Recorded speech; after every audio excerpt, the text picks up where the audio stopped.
Election is an integral democratic process that enables the citizenry determine fairly and freely who should lead them at every level of government periodically and take decisions that shape their socio-economic and political destiny. In a couple of months, Nigerians will go to the polls.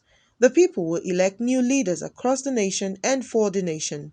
It is important to maintain a peaceful conduct before, during, and after the elections. Electoral violence is the greatest obstacle to democratic consolidation in Nigeria. This is as a result of the rascal politics that some unscrupulous elements engage in.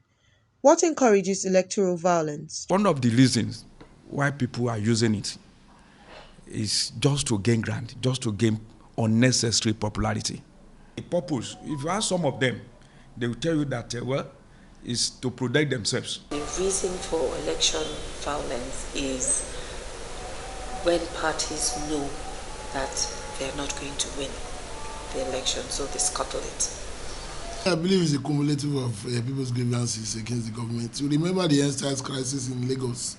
If it had been the period of election or during the party primary, it would have been worse. People are just aggrieved.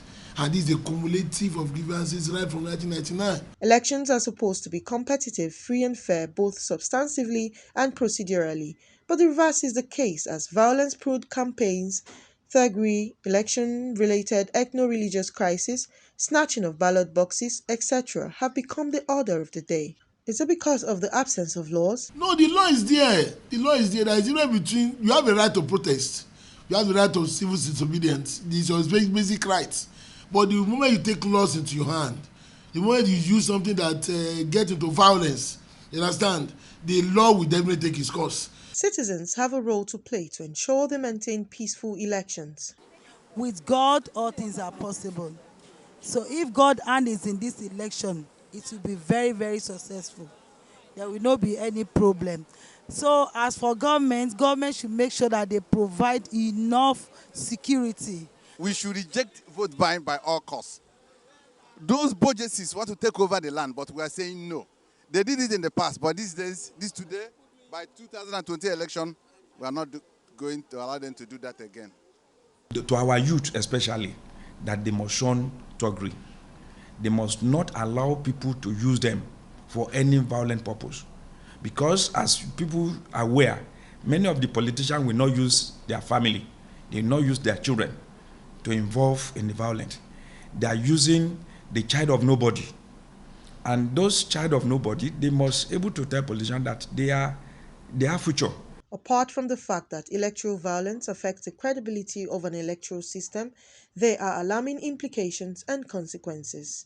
The implication is that we will not have better hand, our politics activities will not develop, and it will lead to maiming and killing. You'll be hearing about spray bullets, accidental discharge. It allows people to be afraid of participating in election. In the course of that election process, we must get involved. You must participate actively, and you'll be able to do justice, you get it, to that term on the day of the election. The need for political education in curbing this ugly trend is highly necessary. It is important to know that maintaining a peaceful, free and fair election during and after elections is key in helping the country's democratic process. Change in our electoral process begins with you.